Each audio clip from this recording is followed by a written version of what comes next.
Hi, I can't believe we're together for the last couple chapters in Sign of the Beaver.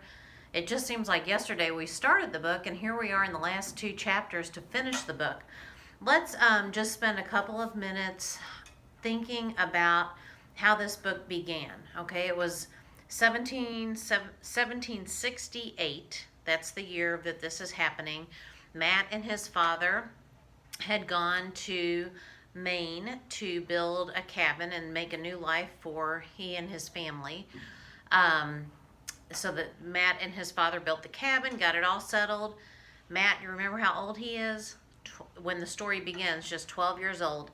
His dad is going to leave him to go back and get his mother and little sister. Mom's expecting a baby. So he's going back to get the three of them, and then they're in Massachusetts, and he's going to bring them to Maine to live. Matt's going to stay and make sure the cabin's taken care of, get food going, get everything ready to rock and roll for when the family comes. And it takes us on the adventures that Matt faces in these weeks that his father's not there. His family is not there with him. His father said it would take about 6 to 7 weeks. He said to notch out sticks, put notches on 7 sticks, and they would be there, should be there about the time when he had filled up 7 sticks with 7 notches on each stick, 49 days, so which would be about August, they said. So I'm assuming this is like June of 1768. And in that time, Matt's working on the farm, on the little cabin area, making sure everything's great to go. He has some adventures along the way. Ben, that comes in and stays the night and takes his gun, and the episode with the bees in it, and the bear getting the sugar in the little cabin, and Matt befriends some Native Americans, which is very unusual. His father had told him, be friendly if you meet some Native Americans. They mean no harm. Treat them like you would a deacon, respectfully, politely, and Matt remembers that. Well, when he has that encounter with the bee tree, it's Sockness and his grandson that help Matt, which is very fortunate for Matt because he would have been in sorry shape had somebody not helped him out. So that was a good thing. They help him. Sockness wants to make an agreement because Matt says, what can I do? You've done so much for me. What can I do for you? And Sockness says, I want you to teach my grandson, Etienne, how to read, because white men are having us sign these agreements and we don't know what they're saying. And so sometimes we're being taken advantage of, oftentimes being taken advantage of, because we don't understand what's written. So Matt agrees to that, and it goes through the episodes of Matt and Etienne working together. Neither of them are happy about it, especially Etienne is not happy one bit to be doing this. He's only doing it because his grandfather is making him. But as it turns out, they learn from each other. Etienne was the one that was supposed to learn from Matt, but I think in the end, probably we could say that Matt's the one that learned so much from Etienne, just how to survive out here in the wilderness. Teaches him how to make snares and how to make hooks, and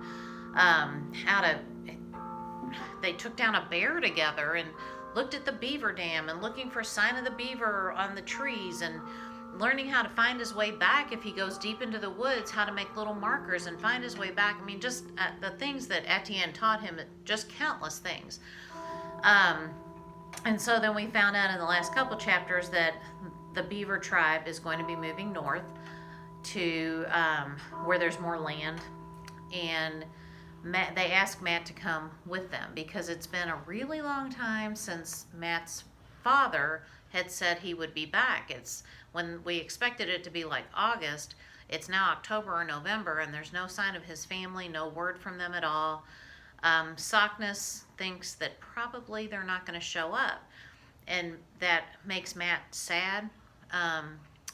He gets a little bit angry, saying, no, they'll be here, but deep down inside, I think he's probably thinking, will they be here? I don't know. I'm not sure what's happened to them. But he says, thank you for asking me to go with you, which was a huge thing for that tribe to do, to say, come with us. A very nice gesture.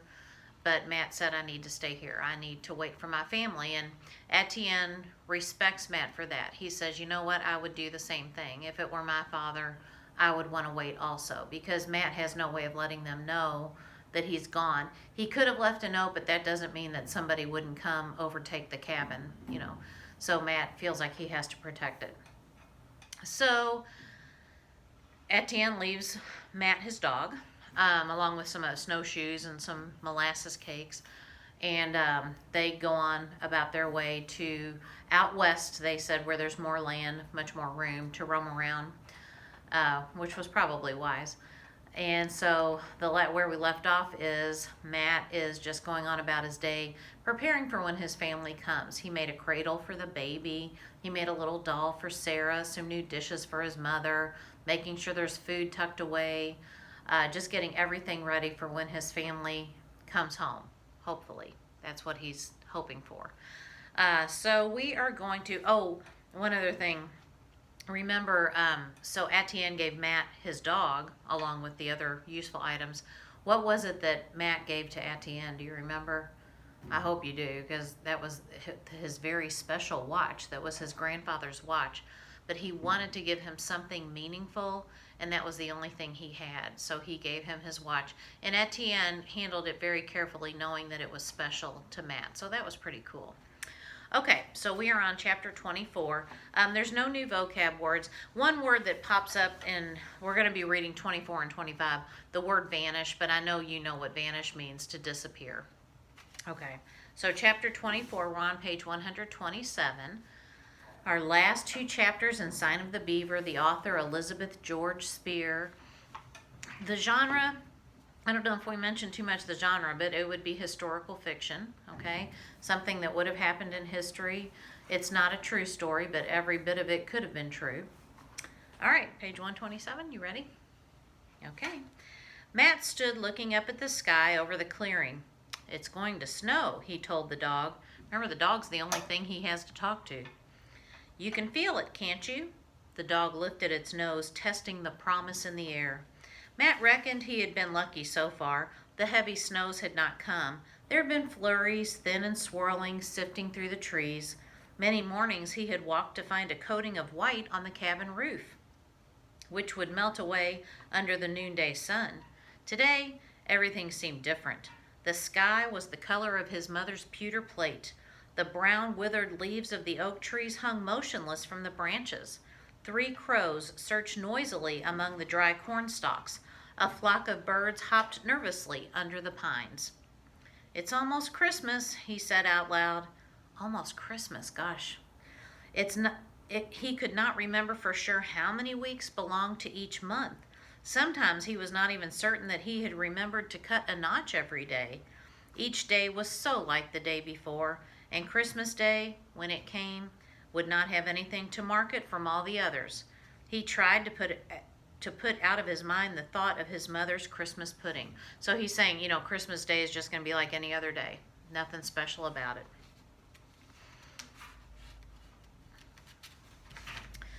"We'd better get in extra food," he said, and the dog scrambled eagerly after him. Late in the day, the snow began, soundlessly, steadily. Before dark, it had laid a white blanket over the trees and stumps and the cabin.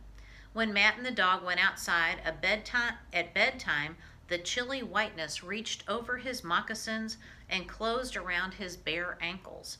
They were both thankful to hurry inside again. Next morning, in the darkness of the cabin, Matt made his way to the door. He could scarcely push it open. The bank of snow outside reached almost to the latch. That's the doorknob. He stared at it in alarm.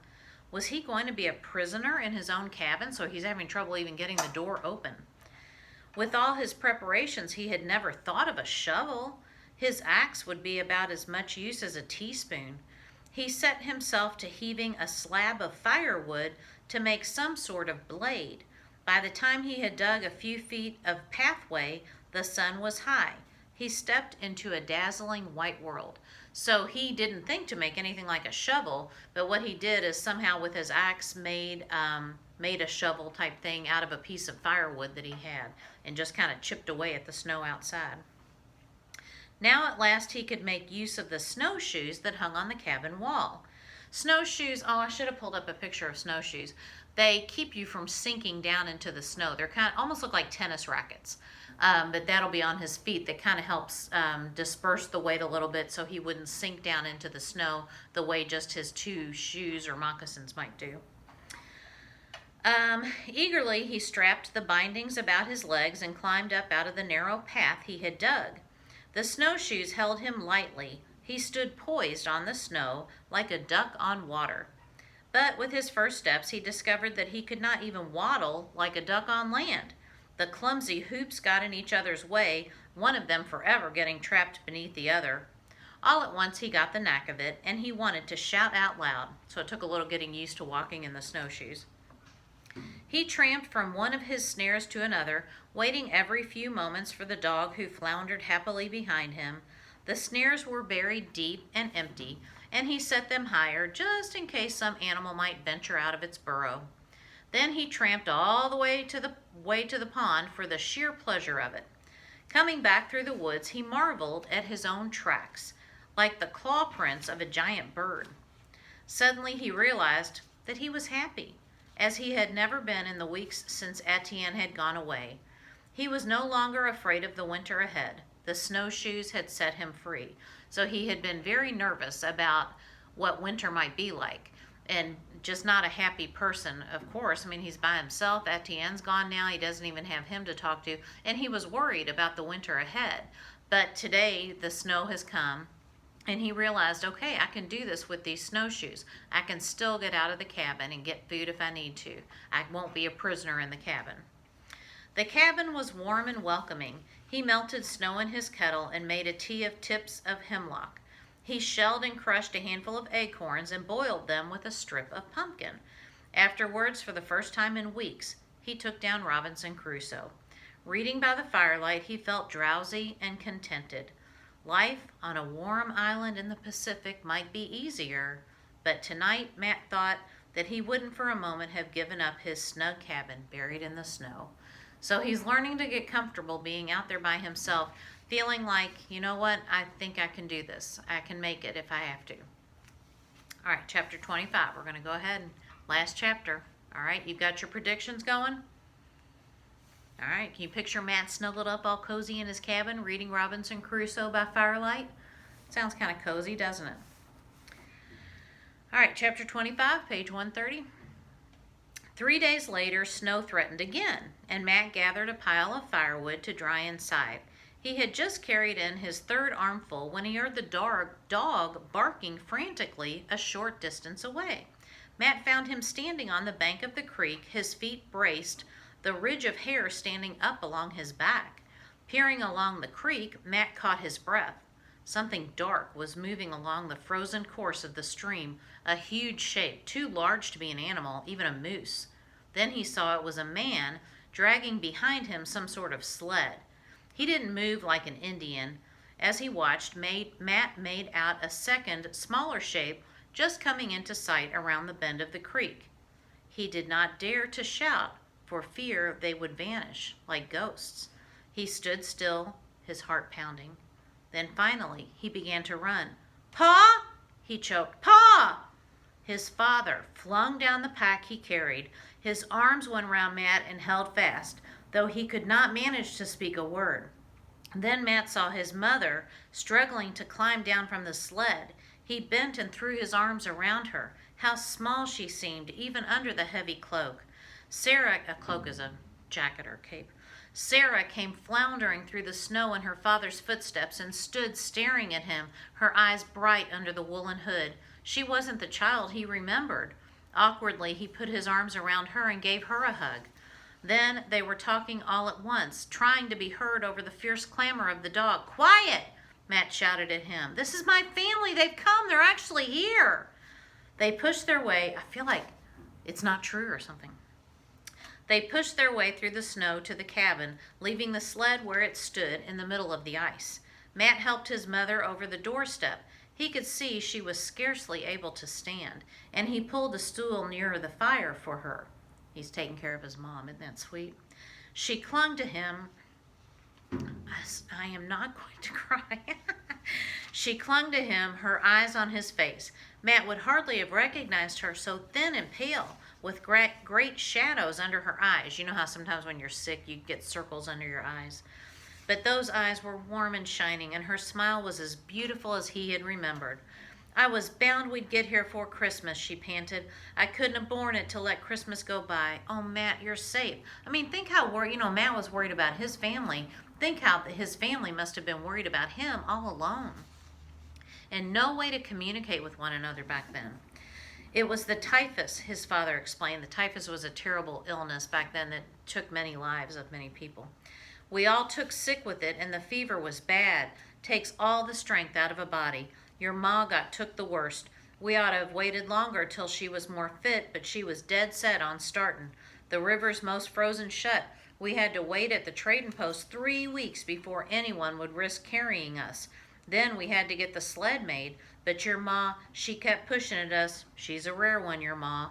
So his mother was the sickest of all, but she wanted to get to Matt. She kept pushing to get to Matt to hurry up. She wanted to be there before Christmas for sure. I mean, they're already so daggone late. I had to, she said, thinking of you alone in this place. It wasn't so bad, Matt said stoutly. I wasn't alone all the time. I had the Indians. Indians, his mother gasped. Are there Indians hereabouts? Now remember, they're terribly afraid of Indians. They from what they know, they should be really scared. Paul said there wouldn't be, Sarah exclaimed, wide-eyed. What are they like? Well, they're gone now, Matt said, but they were my friends. Then he brought it out proudly. I had an Indian brother.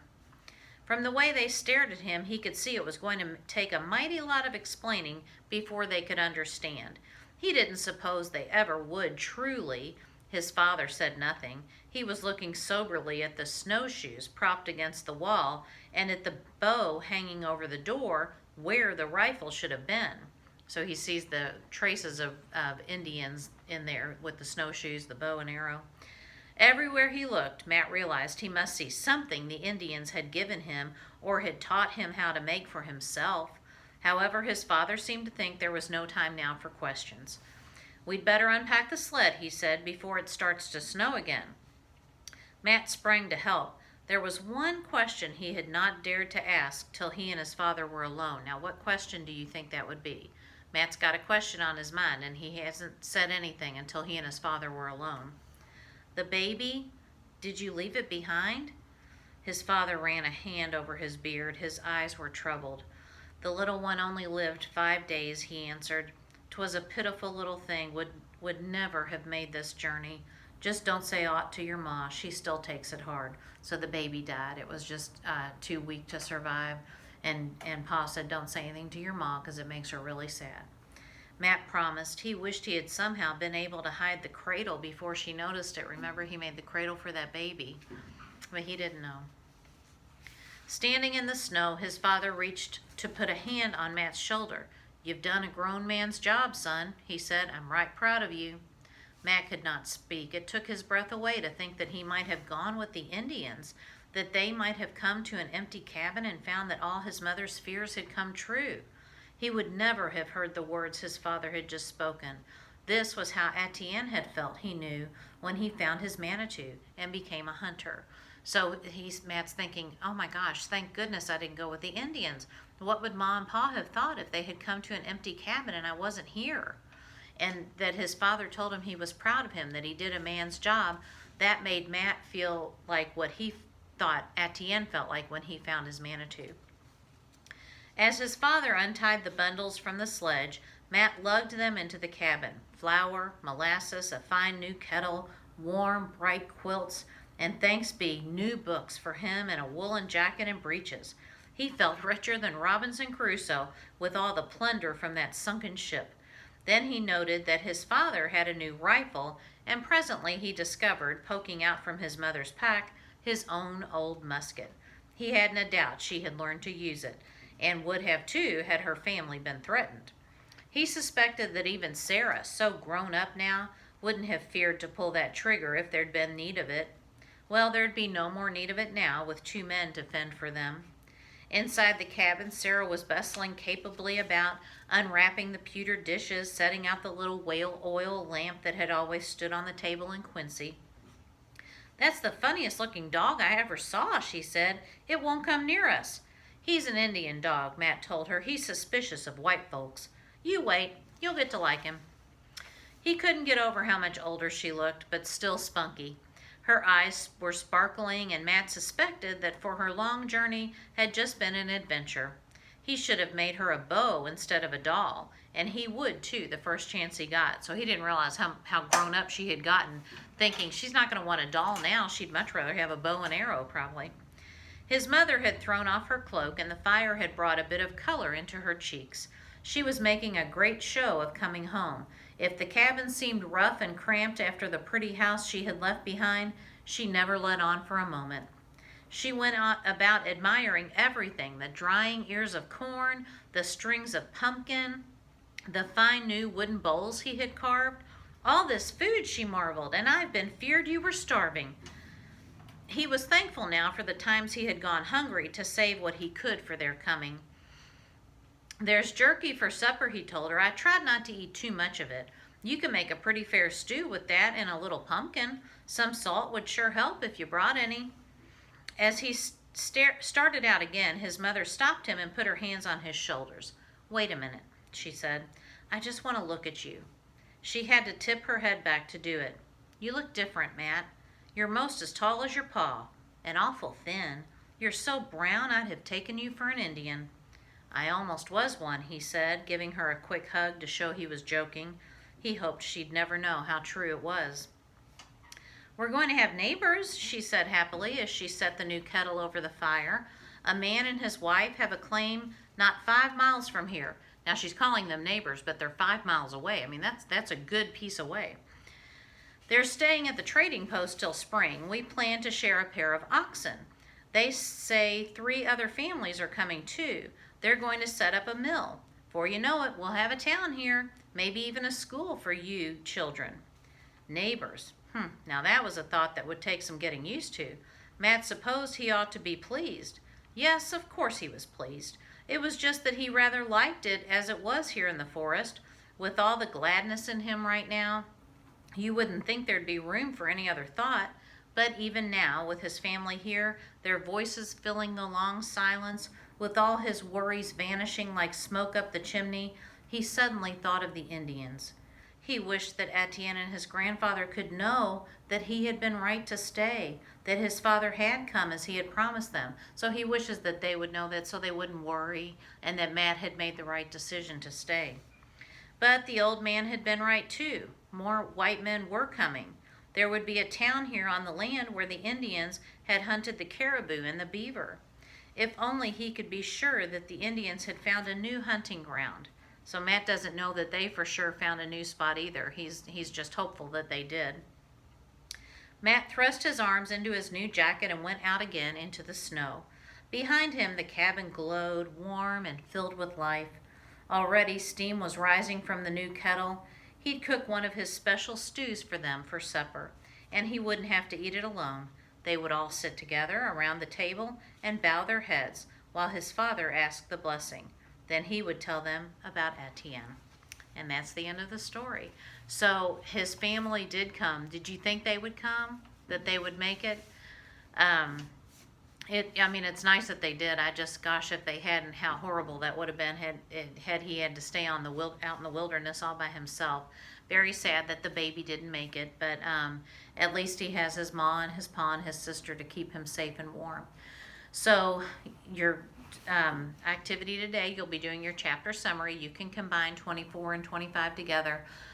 You also want to remember, now you've got a book report that'll be due next week. You have an AR test that you need to take too. That'll be for your test score, and you can also count it towards AR points. Unless you miss too many. If you miss too many on AR, it doesn't give you any points, okay? I believe you can find the movie on YouTube. Check with mom and dad. It's not on Netflix or, actually, I think you can buy it on Amazon Prime Plus for like $1.99, I think. And let me just tell you, it's not the best movie. It's kind of slow going. The book is much more exciting, I think. But for something to do, you're stuck at home for now, so it might be something kind of fun to do at home. But so, with next week now, the plans will be coming home It'll be on Google Classroom and coming home via email, and it's on Sycamore too. But your plans for next week are working on your book report. I sent information about that last week.